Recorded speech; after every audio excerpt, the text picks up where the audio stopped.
Namaste Gurukulians, I hope you all are fit and fine at your homes and fighting against the so-called disease coronavirus.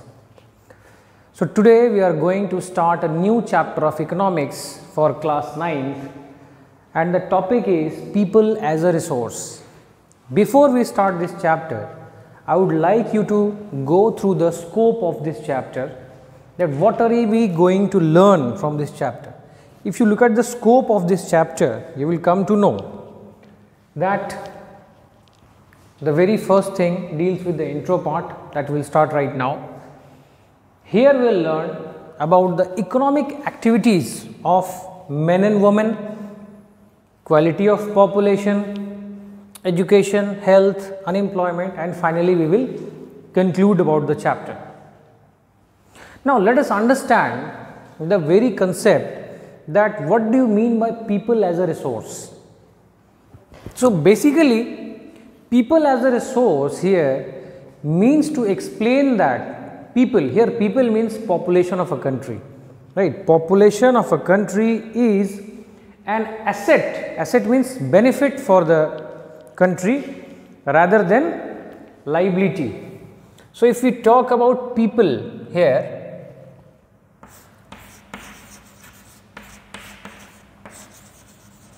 people here means population as a whole, right? And another term we have is resource. What is resource? So resource is something which we can convert it into any beneficial thing. Right? Anything which can be transformed into benefit is known as resource.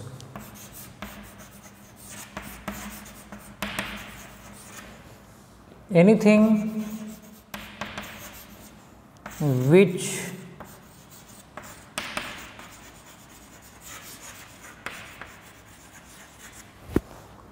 can be transformed into benefit is called resource. So basically in this chapter we will try to see the relationship between people and resource. Okay.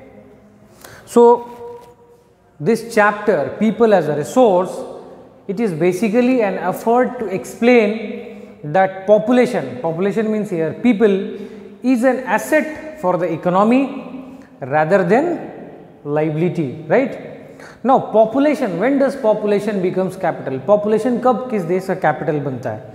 Population becomes human capital only when there is investment, right, made in the form of education, training and medical care.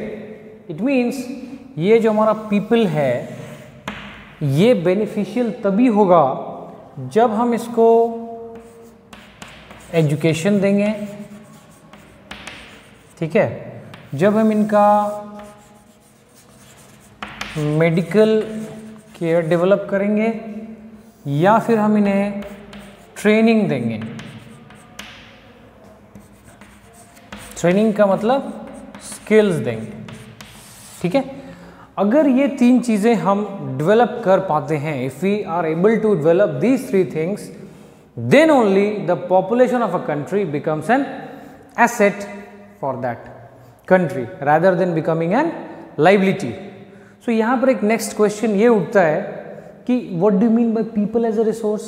People as a resource होता क्या है? So let us see the definition of people as a resource. Okay.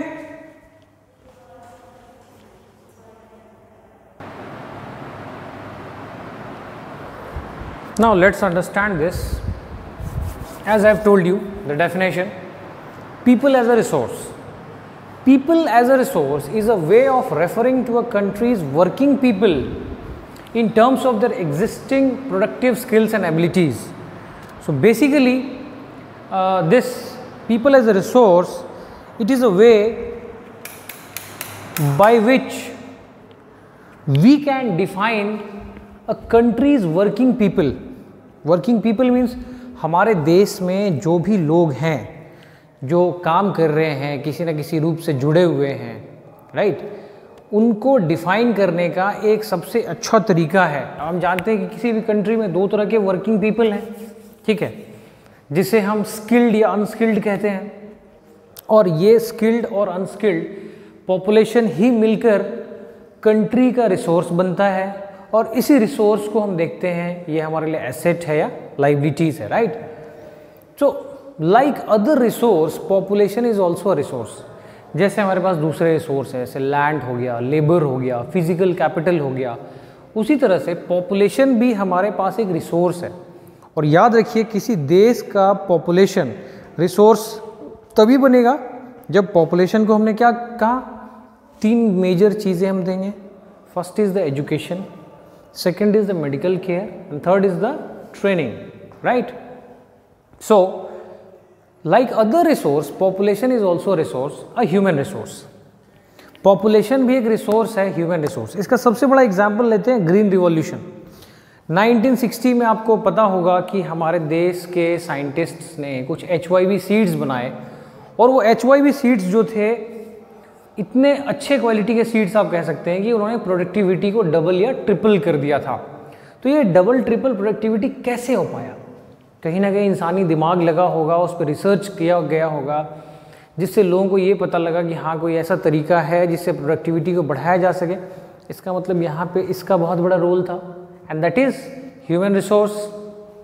Okay, next it says when the existing human resource is further developed by becoming more educated, यानी कि हमारे पास जो existing resource है, अगर हम उसे ज़्यादा से ज़्यादा एजुकेशन दे रहे हैं एंड हेल्दी मतलब मेडिकल फैसिलिटीज़ को और डेवलप कर रहे हैं, तो यही बनाएगा ह्यूमन कैपिटल फॉर्मेशन। ज़्यादा से ज़्यादा ह्यूमन कैपिटल बढ़ेंगे। आज इसको ऐसे समझिए कि आपके मम्मी पापा आपको स्कूल में पढ़ाते हैं, है ना। मान लीजिए ठीक है, किसी बच्चे के पास हो सकता है कि बहुत खेत हो, तो उसके पापा क्यों नहीं बोलते हैं बेटे पढ़ के क्या करेगा, आजा सीधा खेत में ही काम कर ले। वो इसलिए नहीं बोलते क्योंकि उन्हें पता है कि अगर वो पढ़ लिख जाएगा तो हो सकता है वो खेती में कुछ नए मैकेनिज्म ले आए, खेती में कुछ नए तरीके ले आए, जिससे प्रोडक्टिविटी डबल हो जाए, मल्टीपल क्रॉपिंग का पैटर्न आपको समझ में आ जाए, ड्रिप इरिगेशन आप समझ जाएं, जिससे क्या होगा कि बहुत सी चीज़ों को आप डेवलप कर सकते हैं। So when the existing human resource is further developed by becoming more educated and healthy, we call it human capital formation that adds to the productive power of the country just like physical capital formation। अब देखिए, देश का population जितना ज़्यादा पढ़ा लिखा होगा उतना ज़्यादा पॉपुलेशन को फ़ायदा होगा। फ़ायदा क्या होगा पॉपुलेशन को? अब मान लीजिए आप पढ़े लिखे हैं तो आप एक अच्छा सोसाइटी बनाने की कोशिश करेंगे। आप एक अच्छी सोसाइटी में रहेंगे तो आप चाहेंगे कि सोसाइटी के अंदर फैसिलिटीज़ बढ़े, ठीक है, फैसिलिटीज़ बढ़े, आप अच्छे मेडिकल हेल्थ केयर की मांग करेंगे। अब जब आप एक अच्छे हेल्थ केयर की मांग करेंगे तो चीज़ें ऑटोमेटिकली डेवलप होने लगेंगी। आप पढ़े लिखे हैं तो आप चाहेंगे कि आपके बच्चे आपसे भी ज़्यादा पढ़ लिख जाएं, वो और ज़्यादा डेवलप हो जाएं। तो सोसाइटी ऐसे ही बदलता है ना। जैसे हमारे मान लीजिए पिताजी किसान थे, वो क्या चाहते थे कि मेरा बेटा पढ़ लिख जाए। आज सपोज करो मैं पढ़ लिख कर टीचर बन गया, तो मैं चाहूँगा ना कि मेरा बेटा और पढ़ लिख कर मेरे से भी आगे चला जाए। तो इसी तरह से सोसाइटी के अंदर चेंजेस आएगी, और ये जो ह्यूमन रिसोर्स है ये धीरे धीरे चेंज करेगा, राइट। पहले मेरे पापा खेती करते थे, वो नहीं चाहते थे कि मैं खेती करूं, क्योंकि उन्हें पता था कि कभी खेती में फसल हुई, कभी नहीं हुई, पैसे आए नहीं आए, बहुत सारी बातें हैं। आज मैं नौकरी कर रहा हूं तो मुझे ये है कि महीने की एक इनकम फिक्स है, तो पैसे आने ही आने हैं, चाहे फसल हो चाहे ना हो। तो this is a human resource, that is why people invest in humans and that becomes a resource known as human resource. तो ह्यूमन रिसोर्स या ह्यूमन कैपिटल जो है, इसको हम कैसे सुधार सकते हैं, कैसे आगे बढ़ा सकते हैं? तो इसके लिए 3 चीज़ें मैंने आपको बताई। First is by educating, by training and by giving them good medical health care.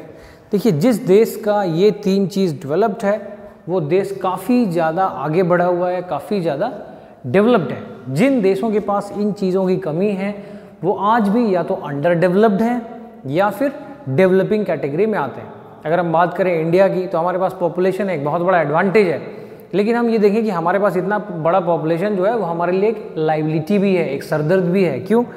क्योंकि एक मेजॉरिटी ऑफ द पॉपुलेशन अभी भी पॉवर्टी लाइन के नीचे रहता है, उनको एजुकेशन नहीं मिल पाता है, हेल्थ केयर नहीं मिल पाता है, जिससे हमारी बाकी की चीज़ें डेवलप नहीं हो पाती हैं, राइट।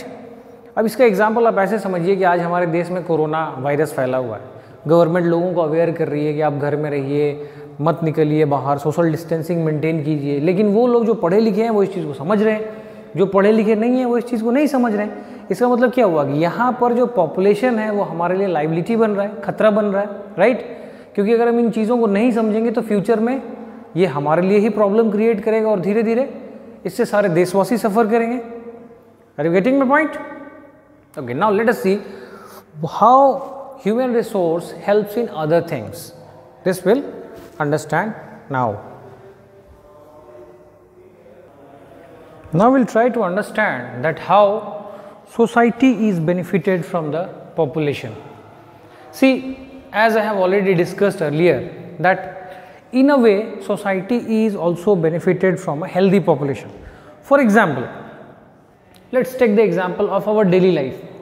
हम घर में रहते हैं, हम पढ़े लिखे हैं, तो हमें ये मालूम है कि घर में सफाई का कितना इम्पोर्टेंस है, घर में बेसिक दवाइयों को रखनी चाहिए। अगर किसी को कुछ होता है तो मान लीजिए किसी के पास बेसिक दवाइयाँ हैं, उसे सर दर्द बुखार होता है, तो वो तो ऐसा नहीं कि वो किसी बाबा के पास जाता है, बोलता है बाबा जी मुझे भूत लग गया है। इनफैक्ट वो या तो डॉक्टर के पास जाता है या फिर बेसिक मेडिसिन को वो लेकर चीज़ों को ठीक करता है, राइट।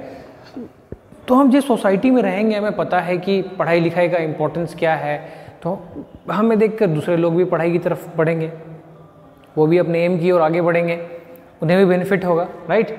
नेक्स्ट इज़, जब हम जानेंगे कि हेल्थ हमारे लिए एक बहुत ही प्राइम इम्पोर्टेंस है, प्राइम कंसर्न है, तो हेल्थ ऑफ एन इंडिविजुअल जो है वो आगे बढ़ेगा और एक हेल्दी पॉपुलेशन इनफैक्ट सोसाइटी को बेटर ही बनाता है। Human capital is in fact superior to other resource. देखो, इंसान ही सब कुछ कर सकता है। अगर इंसान के पास कैपेबिलिटी ही नहीं है, उसके पास चाहे ज़मीन हो जाए, चाहे पैसा हो जाए, चाहे फैक्ट्री हो जाए, वो किसी काम की नहीं होती है, right. So human capital is in fact superior to other resource like land and physical capital. तो हम ह्यूमन रिसोर्स को कैसे डेवलप कर सकते हैं? By proper training, medical facility and education we can convert population into an asset, right. अब इसको समझने के लिए आप अपने बुक में अगर जाएंगे तो वहाँ पर दो दोस्तों की स्टोरी दी हुई है। One story is of Sakal, right, and the second is story is of Vilas. So there were two friends, Vilas and Sakal, living in the same village, Seemapur. Seemapur एक गांव है, वहाँ पर दो दोस्त रहते थे, ठीक है।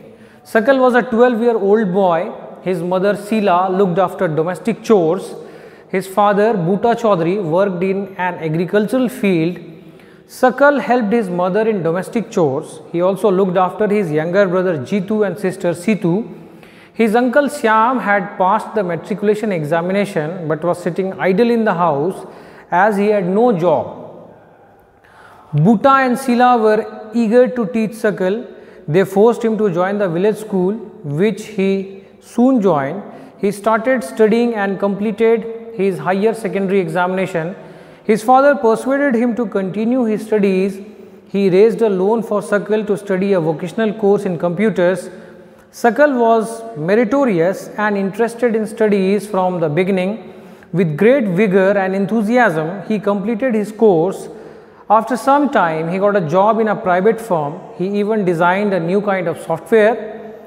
This software helped him increase the sale of firm. His boss acknowledged his services and rewarded him with a promotion.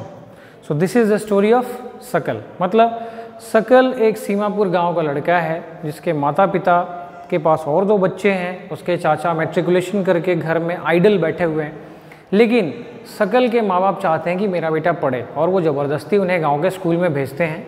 जब वो गांव का स्कूल पास कर लेता है तो वो उन्हें हाई स्कूल भेजते हैं, वहाँ भी वो पास करता है और वो फिर उसे बाहर हायर स्टडीज़ के लिए शहर भेजते हैं, जहाँ पर वो कुछ लोन भी लेते हैं। सकल पढ़ने में अच्छा रहता है, काफ़ी मेहनती रहता है और अपने मेहनत के दम पर वो वोकेशनल स्टडीज़ कंप्यूटर में करके एक अच्छे फर्म में नौकरी कर लेता है, जहाँ पर वो नौकरी करते करते एक सॉफ्टवेयर भी बनाता है जिससे फर्म को काफ़ी फ़ायदा होता है और फर्म उसे एक्नॉलेज करती है और अच्छी सैलरी और प्रमोशन पे रखती है, right.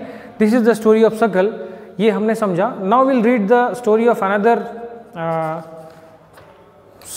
another friend, his name is Vilas, right? And then we'll compare कि क्या difference होता है.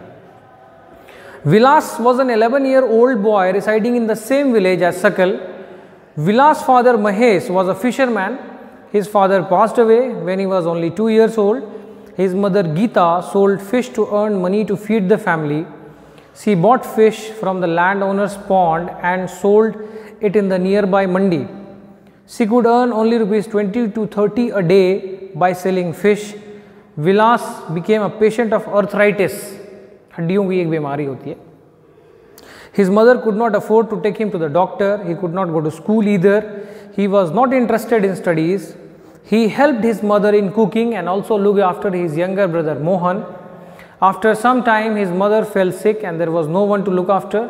There was no one in the family to support them. Vilas too was forced to sell fish in the same village. He, like his mother, earned only a meager income. विलास की story है. 11 साल का एक लड़का है जिसके पापा 2 साल में ही मर जाते हैं और उसकी माँ जैसे तैसे गांव में बड़े ज़मींदार के पॉन्ड से मछली लाकर मछली बेचती है और उससे परिवार का गुजारा चलता है. विलास जो है अर्थराइटिस का पेशेंट है, हड्डियों की एक समस्या है और उसके माँ के पास इतने पैसे नहीं हैं कि वो उसका ट्रीटमेंट करवा सके. ठीक है. और धीरे धीरे सिचुएशन ये होती है कि जब उसकी माँ बीमार हो जाती है, काम नहीं कर पाती है, तो विलास को खुद मार्केट में आकर मछली बेचना पड़ता है और दिन भर काम करने के बाद हार्डली उनके पास 20 से 30 रुपए मिलते हैं. Right. Now the question is, यहाँ पर हमने 2 चीज़ें पढ़ी. एक तो हमने देखा जिसमें सकल था वो पढ़ लिख कर एक कंप्यूटर का इंजीनियर बन गया या आप कह सकते हैं कंप्यूटर ऑपरेटर बन गया या जो कोई भी, उसने टेक्निकल डिग्री ली, उसकी सैलरी फिक्स हो गई. ठीक है. तो अब उसके फैमिली की कंडीशन अच्छी होगी या ख़राब होगी? ऑफ कोर्स अच्छी होगी क्योंकि उसकी कमाई अच्छी है, वो अब अच्छी मेडिकल फैसिलिटीज़ ले सकता है. राइट. अगर वहीं पर हम विलास की स्टोरी देखें तो इनके पास मुश्किल से खाने के लिए पैसा हो रहा है, इलाज और बाकी चीज़ें तो इनके लिए सपना ही होगा. Right. So in this 2 case studies we saw that Sakal went to school and Vilas did not. Sakal school गया, विलास नहीं गया. सकल जो था फिजिकली स्ट्रांग और हेल्दी था, जबकि विलास हमने देखा आर्थराइटिस का पेशेंट है ना. इसके अलावा विलास जो था आर्थराइटिस का पेशेंट है. इसके अलावा विलास के पास इतने पैसे भी नहीं हैं, मीन्स भी नहीं है कि वो जो है इलाज करवा सके.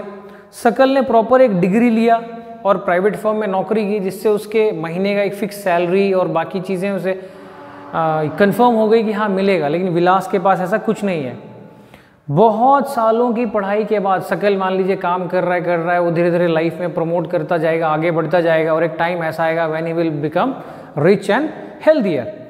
लेकिन वहीं पर हम विलास की बात करें तो विलास की ज़िंदगी में मुसीबत धीरे धीरे बढ़ती जाएगी. एक ऐसा टाइम होगा जब वो लेबर कर रहा है, उसकी माँ लेबर कर रही है, उसके घर के और भाई बहन हैं, उनके पास भी कोई ऑप्शन नहीं बचेगा, वो भी लेबर का ही काम करेंगे. Right. It means that investment in human resource, इससे हमें क्या समझ आया कि investment in human resource gives more return in future.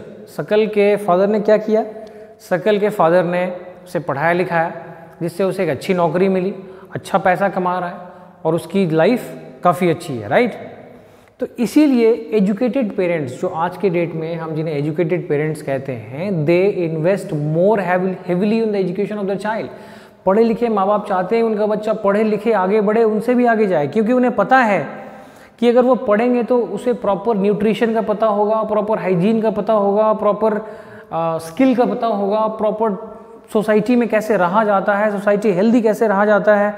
And as we all know that if society is healthy, if we know that what is the importance of education, what is the importance of medical care, then obviously we will grow, we will develop, and our society will also develop. Right. So in today's time you see parents tend to invest more and more in training, in education and healthcare. Right. So now we will try to understand. So from this scenario, people as a resource, now will categorize the economic activities by men and women.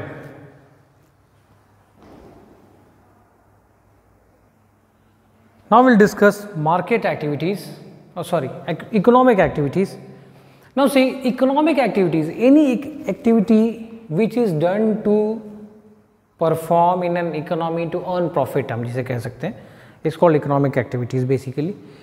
In this chapter, basically economic activities are of two types. One is the market activities. This activity is completely based on the motive of earning profit. Market activities are those activities which are performed to earn profit. Non-market activities are those activities which are performed for non-benefit or self-consumption.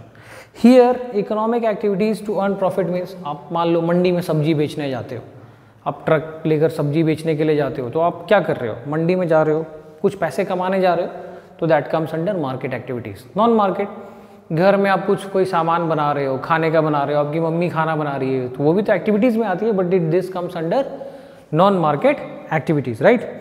So based on this economic activities and categorized as market and non-market activities, we will define the various this classification of this activity into sectors, right.